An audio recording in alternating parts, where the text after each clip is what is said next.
Look to your left. And now, look to your right. Someone next to you is carrying a language erased by history. But you wouldn't know that because we speak in English. And English has become the default. But when one language becomes the default, others get shrunken down. A whole world of memory and identity gets left behind. And in turn, when we leave those pieces of ourselves behind too, we risk losing something bigger than vocabulary. We risk losing ourselves. I started noticing it in the smallest moments when the words I wanted to say couldn't quite carry across. In Arabic, we have the word barakah, which means blessing. But barakah is so much more than just a blessing. Barakah is that magical moment when food somehow stretches to feed everyone at the table.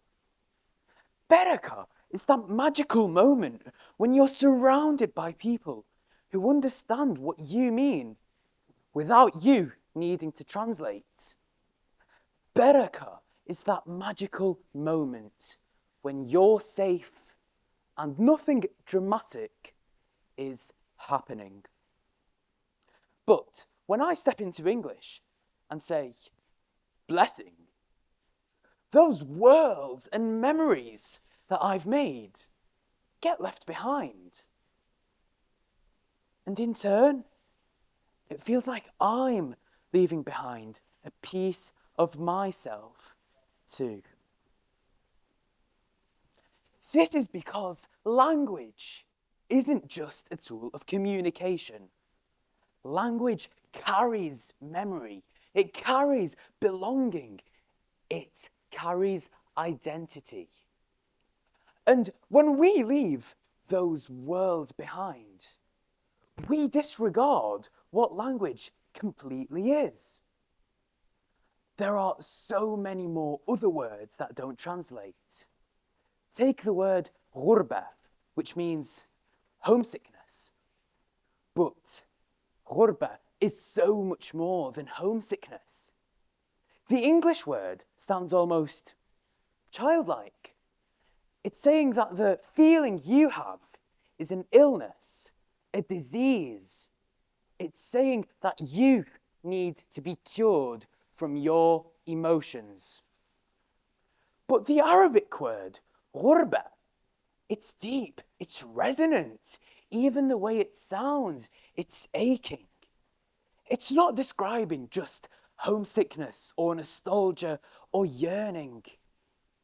غربة is describing a kind of longing that lives in your bones. So, when people say that translation is enough, I disagree. Some words can't be translated into emotions because they are the emotion. And this isn't just how I feel. This is backed by research. In a 2015 study, researchers scanned the brains of Chinese English bilinguals, and what they found was fascinating. After being shown an emotional word in both languages, their brains showed clear signs of emotional signature.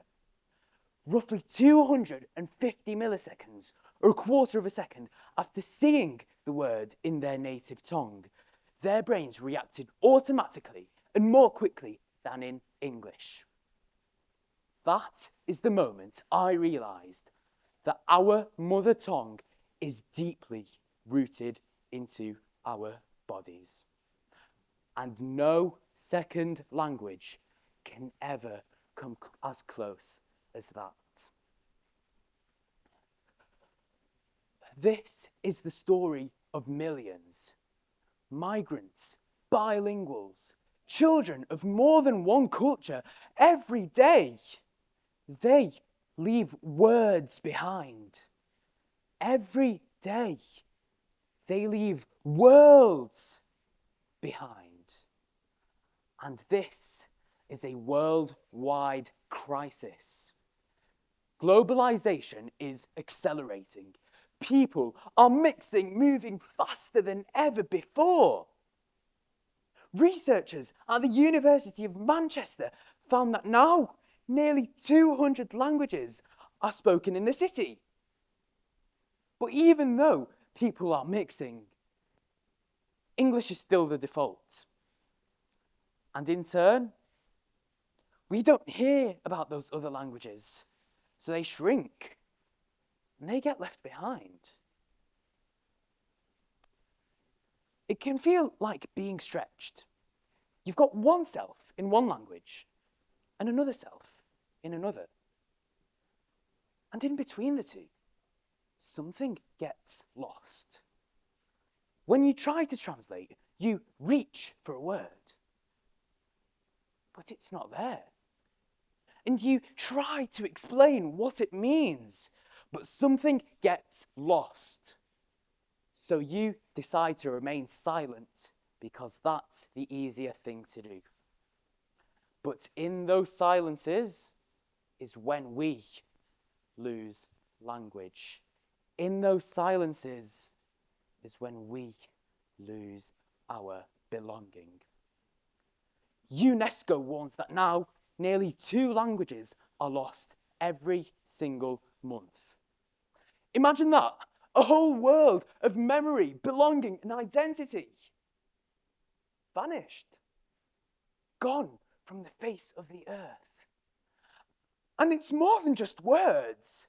These are stories, philosophies, ways of thinking, ways of being human that are disappearing. And this is a crisis to everyone. Even if your language isn't the one being lost, even if your culture isn't the one that's being lost, you are still losing. We are all losing because we will never get those worlds back. We will never get those stories back. I'm not telling you to resist English, but I'm compelling you to resist erasure. We must keep these words alive, breathing them, teaching them, living them, speaking them, even when they don't translate. Especially when they don't translate. Because those words that don't translate are the closest to us. Let me return to that first word, bereka. Because bereka is my home. Arabic is my home. My mother tongue is my home. And from now on, I will refuse to translate bereka.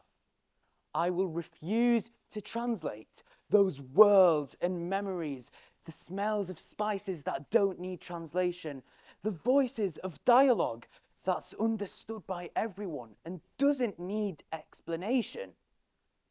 I will refuse to translate.